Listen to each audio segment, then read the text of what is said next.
Hey everybody, Ben Nelson here. Hope you're having another fantastic day out there in the world of real estate or whatever you're doing today.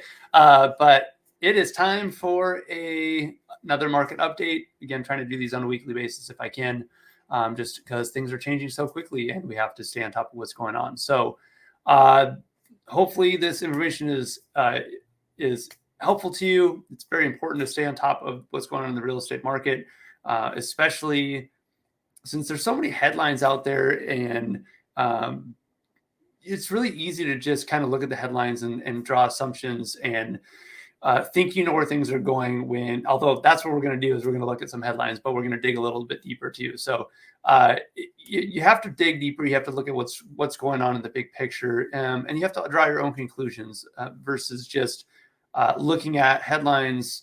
Even listening to me, listen to different opinions, hear what people have to say, hear what they have behind it, and you have to make your own decisions. But don't just look at headlines. Don't just don't listen to people that aren't in the business of real estate and they're just, like to throw out their opinion. There's lots of people like that.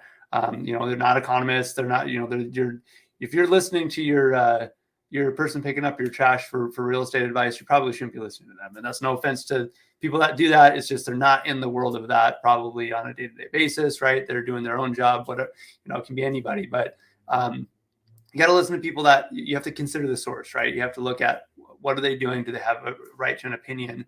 Do they have a valid opinion? And again, even professionals are going to have differences in opinions, looking at similar data because they're just interpreting it differently. So listen to different opinions, draw your own conclusion, and then take action from there. So let's jump into it. I'm going to look at some headlines here, and we're going to talk about what's going on in the market. So this is what you see. This is what you see when you look on MSN or you open up your search page or you just Google your news. You're going to see lots and lots of headlines like this, right? Housing market activity is crashing. I hate the word crashing, right? And threatens to push U.S. into recession. Mortgage applications dropped to 25-year low. U.S. mortgage rates top 7%, highest in more than 20 years. Mortgage industry group predicts recession next year, expects more. So this we'll get into in just a second. I don't want to get there yet. The Fed is killing the housing market, right? Because of what they're doing with their rate adjustments. So lots and lots of negative news, right? Pending home sales plunge for fourth straight month. And you see a lot of that. And there's if you look back at some of my market updates, you'll see I was very optimistic about the market and about prices holding steady. And, I didn't see a big correction or a crash, maybe some adjustments depending on the market. And my caveat to that was always there's a threshold, there's a certain breaking point with interest rates where, affordability and how much it costs on your monthly payment and the parameters that lenders have to qualify you, there's a certain point where, even if there's a huge demand and a huge supply and demand imbalance, because we're really short on housing units still in a lot of markets, that almost, it's not that it doesn't matter, but it's the interest rates being at a certain point where it's not affordable anymore. It almost doesn't, because even if there's a desire, so I listen to the Real Estate Guys radio podcast a lot. If you haven't listened to that one, it's a great one to listen to. And Russell Gray always mentions that part of supply and demand, there's supply and demand, but there's also capacity to pay. And that's what we're looking at here is we're getting to the point where capacity to pay is an issue because people aren't able to afford higher and higher interest rates. Now we'll get into some solutions for that here in just a bit, and some things that are kind of working themselves out in the market. But that's kind of where we're at. And if they continue to creep up and up and up, now the capacity to pay becomes a bigger and bigger issue because people can want to buy, and the underlying demand can be there, and there can be a huge shortage of housing. But if they don't have the capacity to pay, if they're not able to afford the cost of the debt, or if the debt goes away like it did in the financial crisis and the lenders just stopped lending, essentially made it very, very difficult to borrow, or just didn't lend at all, that's where the capacity to pay to goes away. It's not that the demand wasn't there; it's that people couldn't buy. So that's kind of what we're edging into right now with the cost of rates. So, but not to fear, right? So there are things. So the last decade, no one has had to even think about doing anything other than go and get a low fixed rate 30-year mortgage and go buy a property, right? That's what I mean.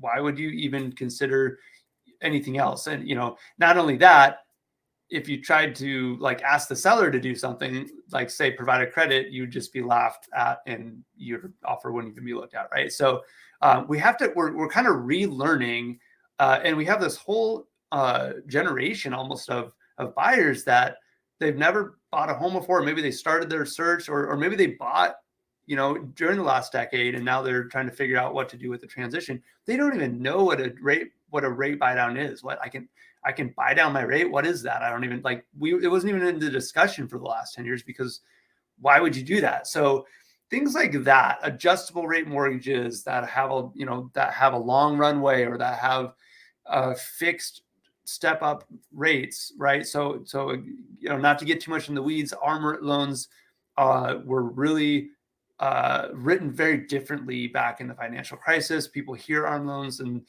connect it to the financial crisis, and that was part of the issue. But they're very different now. You have to, there's 2-1 ARMs where you have basically a lower rate now, and then it steps up to other rates go in the second year and third year, and then moving forward. But they're fixed. They're fixed rates. They're not adjustable.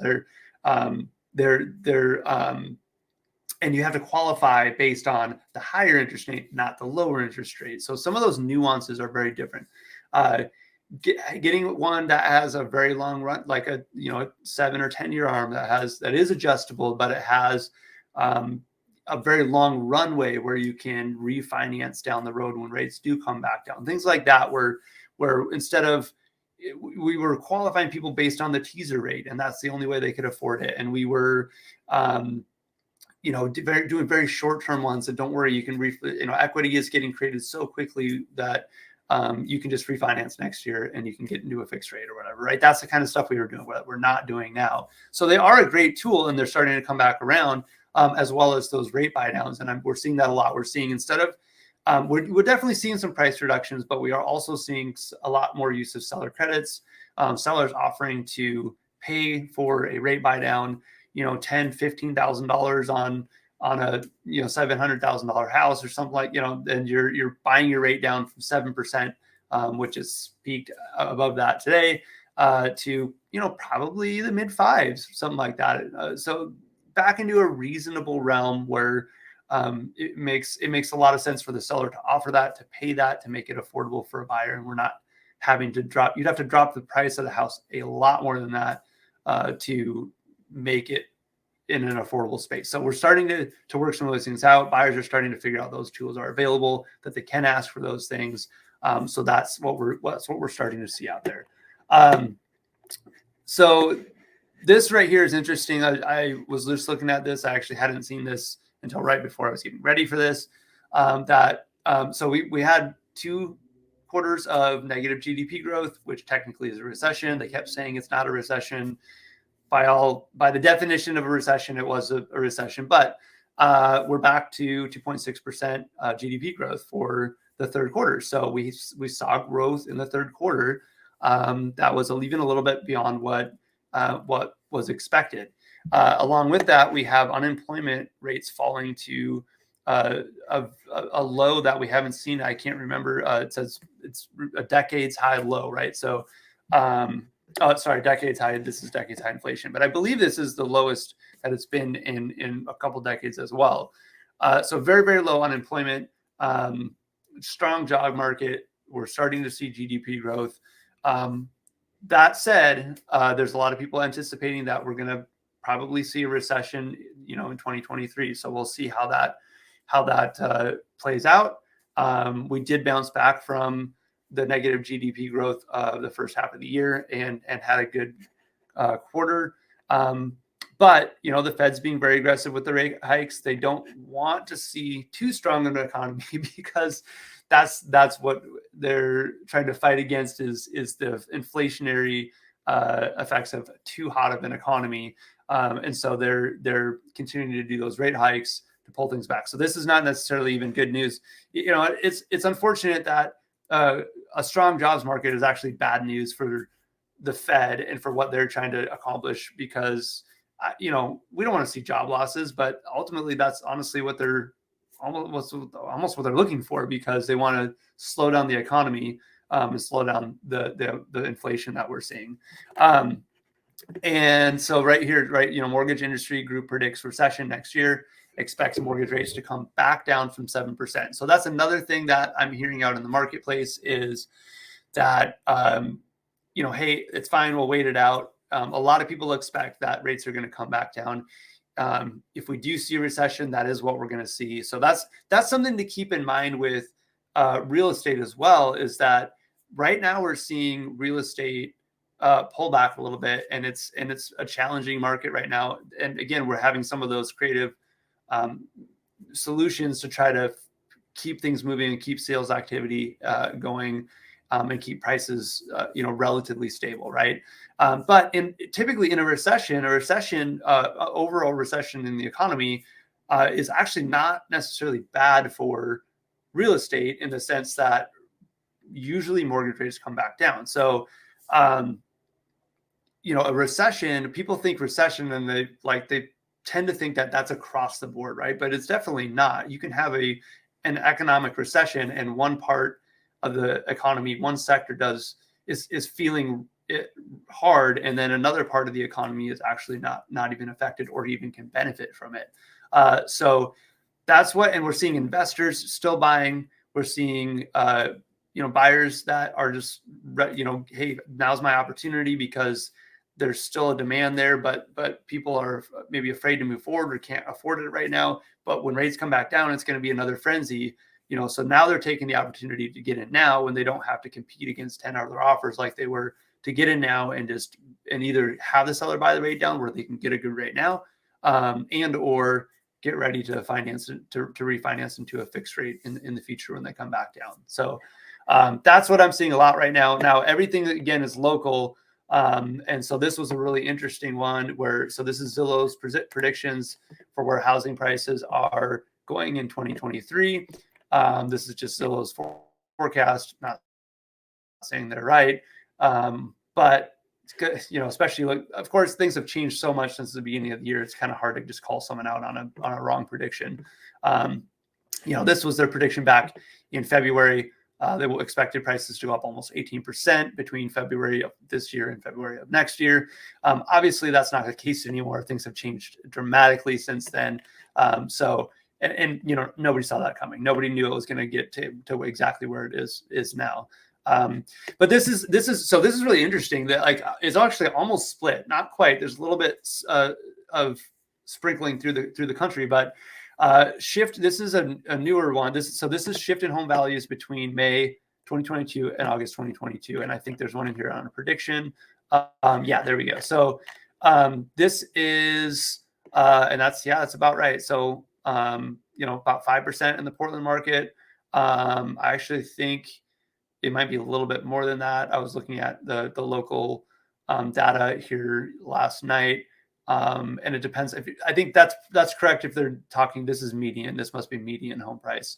Average home price dropped more than that, but median home price was right in there, 4.7%. So, this whole coastal area and the basically the Western markets are all seeing pullback in prices. Oh, you do have a little pocket here, right there, Longview, Washington, Wenatchee, Washington, that actually saw some growth still.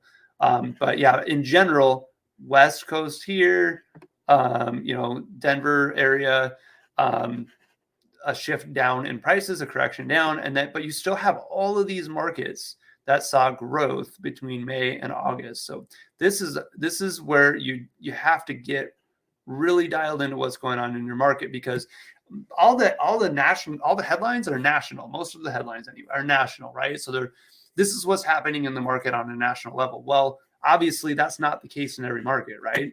Between May and August, we saw 5% declines in the Portland market. We saw 6% in Sacramento. We saw 7.4% in the Austin market, right? Those are some pretty significant drops. 7% in Salt Lake City, 5% in Boise City.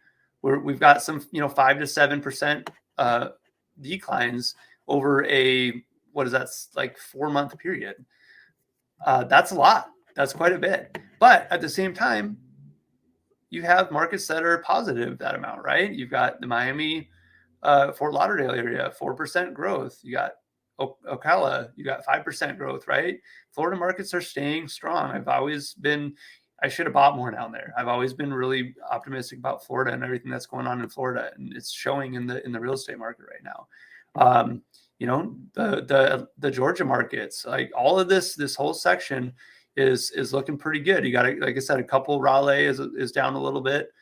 Durham's down a little bit, but not nearly as much as a lot of this area. So again, the point being, you have to look local. You can't just look at your markets that across the board, or the national market. There are absolutely macro factors that are going to affect the market, but every market's going to get affected a little bit differently. So I say that all the time. So this is how regional home values are expected to shift over the next 3 months. So for the last quarter of the year, and you've got basically, they're expecting Portland and Salem to kind of hold steady and not drop anymore. You've still got some negative expectations here, in the California markets, Boise City, Phoenix, and then you've got the Florida markets all looking pretty good. They're going to continue to grow. This is a prediction, of course. You got a couple little negative ones, Bradenton, Lakeland, is Tampa's break even, basically, it looks like. But yeah, again, it's kind of split here. Again, you got the East versus the West. So there's still going to be growth. There's still going to be growth in certain markets. You got to look at the drivers. You have to look at interest rates and affordability are a huge factor. And I said this months ago, before interest rates even got up to, I didn't think they would get up to 7.5%, and we may even not stop there. Sorry for the little ad that was popped up there. I didn't even notice that, but I said, I think it was even this spring we were like starting to shift that. I guess maybe it must have been late spring, because early spring was gangbusters. It was crazy. But anyway, that as interest rates are going up, that not every market's going to react the same, because some markets have the ability to absorb higher interest rates because of where the current pricing is compared to the current incomes in that area, right? So you'd have pretty good jobs, pretty high paying jobs in the Portland area. But if you figure, they're also, I showed a map a while back of what markets were the most affected by higher interest rates. And this was before this was when they were in the low sixes, I think. And the payment on a median priced home was a 50% difference in the Portland metro area than what it was earlier this year. That is a huge difference. So can your incomes absorb that? And we're seeing Portland, maybe not quite, right? Obviously, in some of these other areas, not an issue. The incomes were there. The price points of the homes were where, yes, of course, it affected payments, but not enough to see a pullback in pricing. So that's about all I got for the update today. No, I want to jump into this. I actually didn't even see this. So this is how their home prices are expected to shift over the coming year. Again, take it with a grain of salt. This is according to one source who was very wrong at the beginning of the year, but then again, so were a lot of people. So we're seeing they're expecting to see some more growth in the Salem markets, a little bit of a shrink in the Portland, Vancouver metro area, some positive growth starting to happening in California and a lot of these markets here that were red before. And all of Florida's blue. There's lots of growth. There's growth continuing there expected. So It'd be interesting to look at this here, at the beginning of the year. And then as we get to there to see how accurate they are, I'm going to hold on to this for sure. But one last thing that I wanted to mention real quick before I sign off is that, I may have mentioned this in the last video. I don't remember, but I've talked about this in some of my podcasts. We were talking about this last night at our investor meeting, that the Fed and the federal government are not really working together right now. They're not doing things in tandem, meaning the Fed is raising rates to try to fight inflation, while at the same time, the federal government, they're not connected, by the way. The Fed is not federal. The Fed is not a government entity. So we won't get into the weeds on that right now, but there's some great books out there that you can read that shed a lot of light on what's going on there. But anyway, the Fed is trying to fight inflation. The Federal Reserve, and then the federal government is continuing to put policies out there to try to help people with inflation by continuing to give incentives and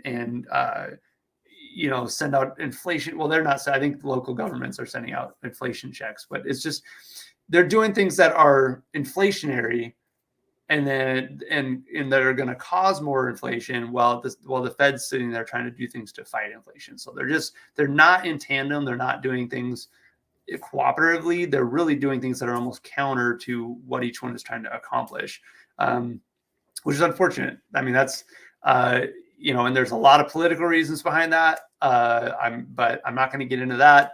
Because one thing looks good, and one thing maybe I'm not going to say it solves the problem, because I'm not a huge proponent of all the lever pulling, but definitely one of them is doing something that's not super popular, and the other one is doing something that is trying to gain popularity because they want people to feel good and they want people to vote a certain way. So I'm going to stop there. Anyway, hope this has been informative. Again, I appreciate everybody watching and want to just make sure everyone's informed. I think it's a great time to be looking for opportunities, because there's less competition. I'm looking at some investment deals right now that I'm excited about. And, you just may have to think a little bit longer term, but if you get in right now, you're going to get in with less competition. You're going to be able to have more conversations with sellers, create more creative finance deals, things like that. Again, if you're buying a personal residence, just be aware of what your market's doing, what it's predicted and expected to do. Put yourself in a position to succeed. Think long term, in the sense of don't lock yourself into something that's a short term adjustable rate, something like that. Either ask a seller to help buy down your rate, get it fixed and lower. Do something with a long runway on your loan with an adjustable rate mortgage, so you have a time for a market cycle to be able to refinance into a fixed rate, so you don't put yourself in a spot where maybe prices fall a little bit, and now your adjustable rate is going to adjust and you're not ready for it. That's really where people found themselves in trouble, was negative equity. Their loan adjusted and they couldn't make the payment. And so don't put yourself in that position. But I don't see house prices falling 30-40% either. We're going to see continued adjustment, correction, but not to the point that we saw at all in 2008. We didn't talk at all about foreclosures this time either, maybe, or for the last few times. So I'm going to get into that next time because I think that's an important topic.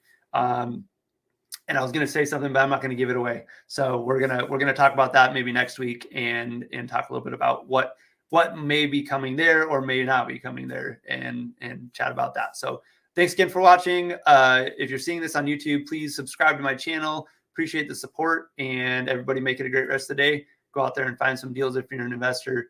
Make things happen. Don't sit on the sideline.